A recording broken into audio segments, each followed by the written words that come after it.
Good morning, students. I am Naveen Kumar, teacher of social science in history of class 8. Today we will start chapter 3, ruling the countryside. Company became Diwan of Bengal. In last chapter, I told you that after the Battle of Buxar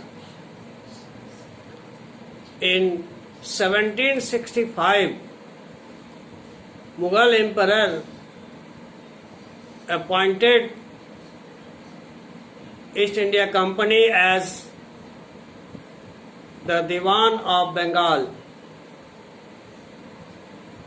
Company got Diwani of Bengal. It means company got revenue collecting power of Bengal, and now financial administration came in the hand of company, and now company would decide the economic feature of Bengal.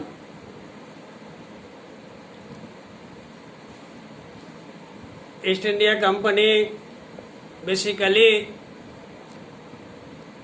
a trading company. So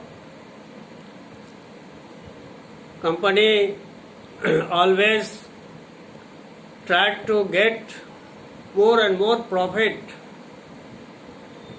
and in this sense company began to use Diwani, but very soon company felt that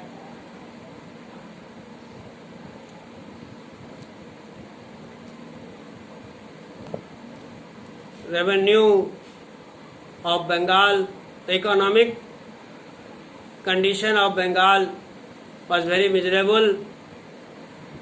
Artisans and peasants' conditions were very miserable due to the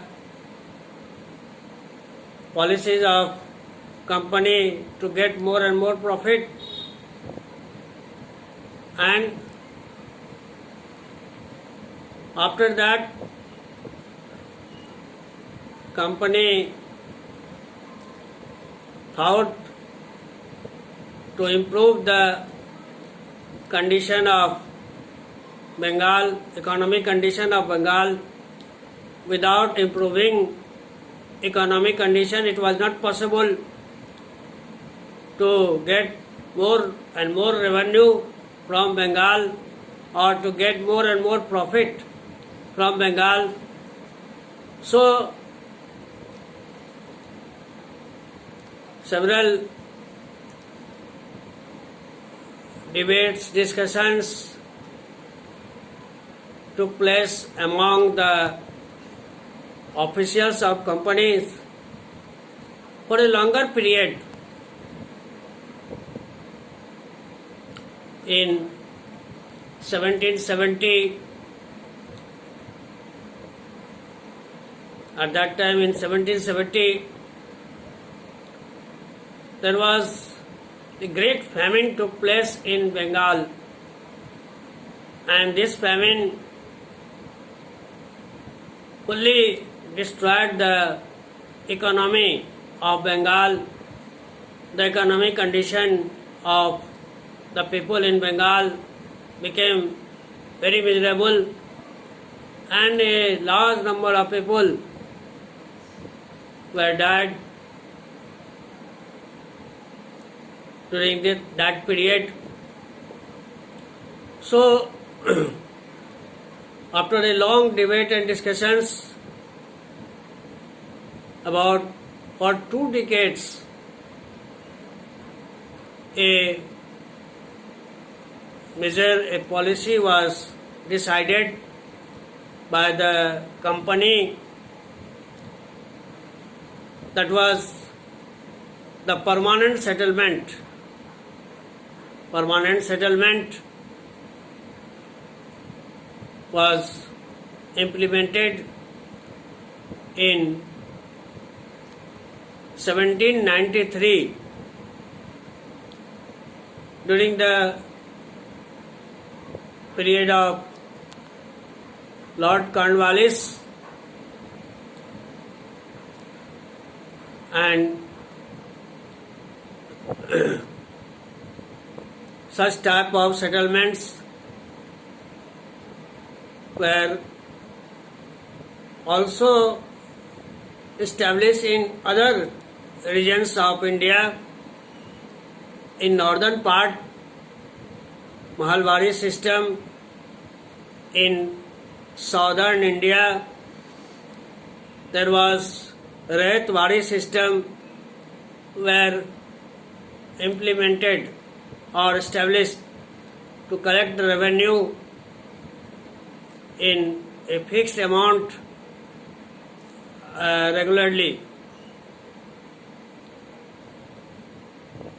बच्चों, पिछले chapter में हम लोग देखे और पढ़े थे कि बक्सर के युद्ध के बाद Mughal emperor east India company को बंगाल का दीवान घोषित कर दी और ईस्ट इंडिया कंपनी के हाथ में अब बंगाल की दीवानी आ गई। दीवानी का मतलब था revenue collecting power. Revenue collect करने का पावर अब ईस्ट इंडिया कंपनी के हाथ में आ गई और अब कंपनी फाइनेंशियल एडमिनिस्ट्रेटर हो गया बंगाल का। और चूंकि ये कंपनी ट्रेडिंग कंपनी थी, इसलिए इसका मुख्य उद्देश्य था लाभ कमाना, टू गेट प्रॉफिट, और इसी उद्देश्य को लेकर के वह विभिन्न तरह की नीतियां बनाने लगा। लेकिन बहुत जल्दी ही वह महसूस किया और ये महसूस किया जाने लगा कि बंगाल की आर्थिक स्थिति बहुत खराब हो गई है और इसको सुधारना बहुत ज़रूरी है। इसी बीच भारी अकाल पड़ा बंगाल में 1770 में और वो और भी स्थिति को खराब कर दिया। बाद में काफ़ी सोच विचारने के बाद 2 दशकों के बाद ये स्थायी बंदोबस्ती की व्यवस्था, परमानेंट सेटलमेंट, बंगाल में लागू किया गया और इसी तरह की व्यवस्था दूसरे प्रांतों में भी भारत में लागू किया गया। About permanent settlement we will discuss in more detail in next class. Thank you.